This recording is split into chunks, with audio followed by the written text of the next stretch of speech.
जय हिंद मित्रांनो, एक्झाम जागर या एज्युकेशन यूट्यूब प्लॅटफॉर्मवर तुम्हा सर्वांचं पुन्हा एकदा स्वागत आहे. मित्रांनो, या आधीच्या सत्रामध्ये तुमच्यासाठीचा प्रश्न होता, गुरुचा चंद्र युरोपावर जीवसृष्टीची शक्यता शोधण्यासाठी नासाने कोणते अंतराळयान लॉन्च केले?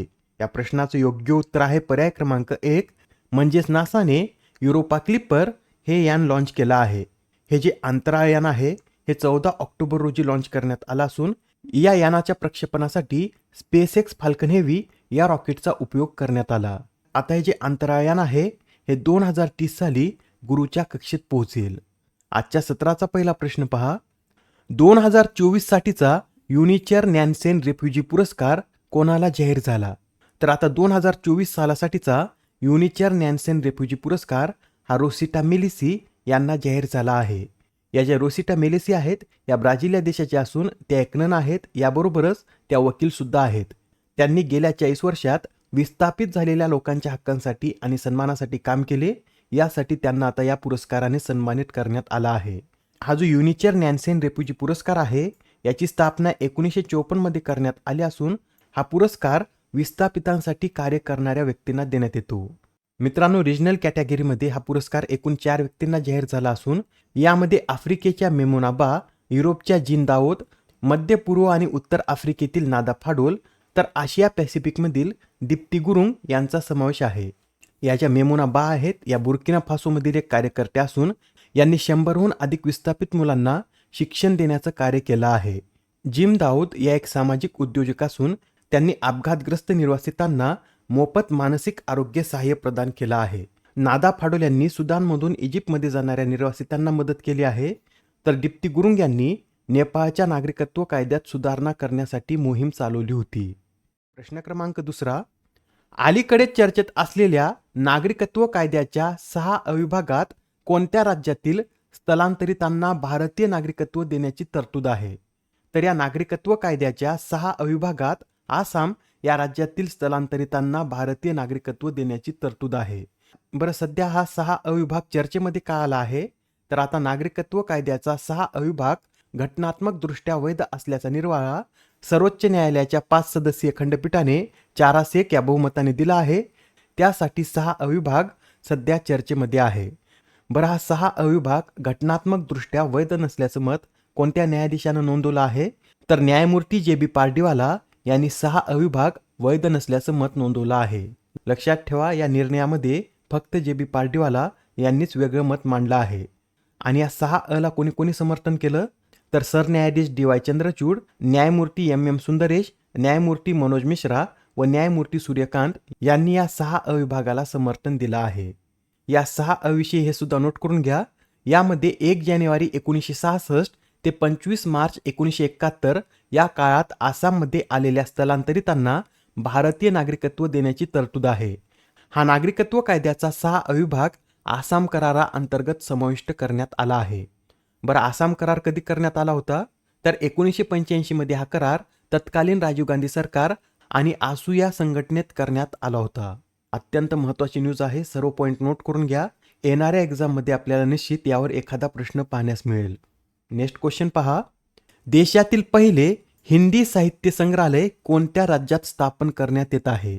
तर आता देशातील पहिले हिंदी साहित्य संग्रहालय हे उत्तर प्रदेश या राज्यामध्ये स्थापन करण्यात येत आहे. मित्रांनो, हे हिंदी साहित्य संग्रहालय उत्तर प्रदेशमधील वाराणसी या शहरामध्ये स्थापन होणार असून एखाद्या भाषेसाठीचे हे भारतातील पहिले साहित्य संग्रहालय आहे. याबरोबरच या घटना सुद्धा लक्षात ठेवा. भारतातील पहिला बहुउद्देशीय हरित हायड्रोजन प्रकल्प हा हिमाचल प्रदेशमध्ये स्थापन करण्यात आला. देशातील पहिली वातावरणीय संशोधन प्रयोगशाळा मध्य प्रदेशमध्ये स्थापन करण्यात आली. वैद्यकीय व्यावसायिकांच्या सुरक्षेसाठी टास्क फोर्स स्थापन करणारे पहिलं राज्य गोवा आहे. आपत्ती जोखीम व्यवस्थापनासाठी विमा असणारे देशातील पहिलं राज्य नागालँड आहे. तर उत्तर भारतातील पहिली फिनटेक सिटी ही उत्तर प्रदेश या राज्यात स्थापन करण्यात आली. प्रश्न क्रमांक 4, खालीलपैकी कोणत्या राष्ट्रीय उद्यानाला भारतातील दुसरे सर्वात मोठे फुलपाखरू विविधता केंद्र म्हणून घोषित करण्यात आले? तर आता मित्रांनो, भारतातील काझीरंगा राष्ट्रीय उद्यानाला भारतातील दुसरे सर्वात मोठे फुलपाखरू विविधता केंद्र म्हणून घोषित करण्यात आला आहे.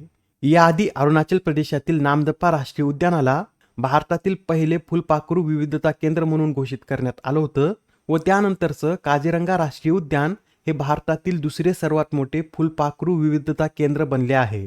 काझीरंगा राष्ट्रीय उद्यानात फुलपाखराच्या 446हून अधिक प्रजाती आहेत आणि जे काझीरंगा राष्ट्रीय उद्यान आहे हे एक शिंगी गेंड्यासाठी प्रसिद्ध आहे. बरं, काझीरंगा राष्ट्रीय उद्यान हे कोणत्या राज्यात स्थित आहे? तर आसाम या राज्यामध्ये हे उद्यान स्थित आहे. यासच आसाममध्ये मानस national park, Nameri national park, Orang national park व दिब्रू सेखोवा नॅशनल पार्क सुद्धा आहेत. प्रश्न क्रमांक 5, इंटरनॅशनल ब्रेन रिसर्च ऑर्गनायझेशनच्या अध्यक्षपदी कोणाची निवड करण्यात आली? तर आता या IBROच्या नवीन अध्यक्षा या शुभा टोले बनल्या आहेत. शुभा टोले या एक भारतीय असून त्या या पदावर नियुक्त होणाऱ्या विकसनशील देशातील पहिल्या शास्त्रज्ञ ठरल्या आहेत. सध्या शुभा टोले हे Tata institute of fundamental research Mumbai येथे पदवीधर अभ्यासाच्या डीन म्हणून कार्यरत आहेत. बरं, या IBROची स्थापना कधी करण्यात आली होती? तर 1961 मध्ये याची स्थापना करण्यात आली असून IBRO जगभरातील 57 देशांमधील 69 वैज्ञानिक संस्था आणि महासंघाचे प्रतिनिधित्व करते. प्रश्न क्रमांक 6, समग्र आयुर्वेदासाठी संशोधनातील प्रगती आणि जागतिक संधी या पहिल्या आंतरराष्ट्रीय परिषदेचे उद्घाटन कोणाच्या हस्ते करण्यात आले? तर या पहिल्या आरोह आंतरराष्ट्रीय परिषदेचे उद्घाटन भारताचे सरन्यायाधीश DY चंद्रचूड यांच्या हस्ते करण्यात आला आहे. ही जी परिषद आहे ही 17 ऑक्टोबर पासून सुरू झाली असून 19 ऑक्टोबर पर्यंत ही परिषद चालणार आहे. बरं, या पहिल्या परिषदेची थीम काय आहे? तर समग्र आयुर्वेदासाठी संशोधनातील प्रगती आणि जागतिक संधी अशी या पहिल्या आरोह आंतरराष्ट्रीय परिषदेची थीम आहे. व या आरोह परिषदेचं आयोजन कोणाद्वारे करण्यात येत आहे? तर ऑल इंडिया इन्स्टिट्यूट ऑफ आयुर्वेदाद्वारे या परिषदेचं आयोजन करण्यात येत आहे. नेक्स्ट क्वेश्चन पहा, खालीलपैकी कोणत्या अंतराळ संस्थेद्वारे प्रोबा 3 हे मिशन राबवण्यात येत आहे? तर हे जे प्रोबा 3 मिशन आहे हे ESA म्हणजेच युरोपियन स्पेस एजन्सीद्वारे राबवण्यात येत असून हे मिशन नोव्हेंबर महिन्यात लॉन्च करण्यात येणार असून या मिशनच्या प्रक्षेपणासाठी भारताच्या PSLV रॉकेटचा उपयोग करण्यात येणार आहे. बरं, प्रोबा 3 मिशनमध्ये काय करण्यात येईल? तर सूर्याचा अभ्यास करण्यासाठी अवकाशात कृत्रिम ग्रहण तयार करण्याचं कार्य या प्रोबा 3 मिशन अंतर्गत करण्यात येईल. प्रश्न क्रमांक 8, भारताच्या आयडियाज योजनेअंतर्गत कोणता देश हा भारतातील रुपयात ऋण सुविधा मिळवणारा पहिला देश ठरला आहे? तर भारताच्या या आयडियाज योजनेअंतर्गत भारतीय रुपयात ऋण सुविधा मिळवणारा मॉरिशियस हा पहिला देश ठरला आहे. मॉरिशियसला ही ऋण सुविधा वॉटर प्रोजेक्टसाठी देण्यात आली असून यामध्ये भारत मॉरिशियसला 487 कोटी रुपयांपेक्षा जास्त किमतीचे क्रेडिट लाईन प्रदान करेल. प्रश्न क्रमांक 9, पहिला आसियान भारत ट्रॅक 1 सायबर धोरण संवाद कोणत्या देशात आयोजित करण्यात आला? या प्रश्नाचं योग्य उत्तर आहे पर्याय क्रमांक 2 म्हणजेच पहिला आसियान भारत ट्रॅक 1 सायबर धोरण संवाद हा सिंगापूर या देशामध्ये आयोजित करण्यात आला होता. बरं, या आसियानची स्थापना कधी करण्यात आली? तर 8 ऑगस्ट 1967 रोजी याची स्थापना करण्यात आली असून इंडोनेशिया, मलेशिया, फिलिपिन्स, सिंगापूर आणि थायलंड हे याचे संस्थापक देश आहेत. 1994 मध्ये यात ब्रुनेई, 1995 मध्ये व्हिएतनाम, 1997 मध्ये म्यानमार व लाओस तर 1999 मध्ये कंबोडिया हा देश आसियानमध्ये सामील झाला होता.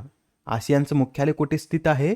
तर इंडोनेशियामधील जकार्ता येथे आसियानचं मुख्यालय स्थित आहे. आजच्या सत्रामधील शेवटचा प्रश्न पहा, ATP शांघाय मास्टर्स 1000 एकेरीचं विजेतेपद कोणी पटकावले? तर या ATP शांघाय मास्टर्स 1000 एकेरीचं विजेतेपद जॅनिक सिन्नर यांनी पटकावलं आहे.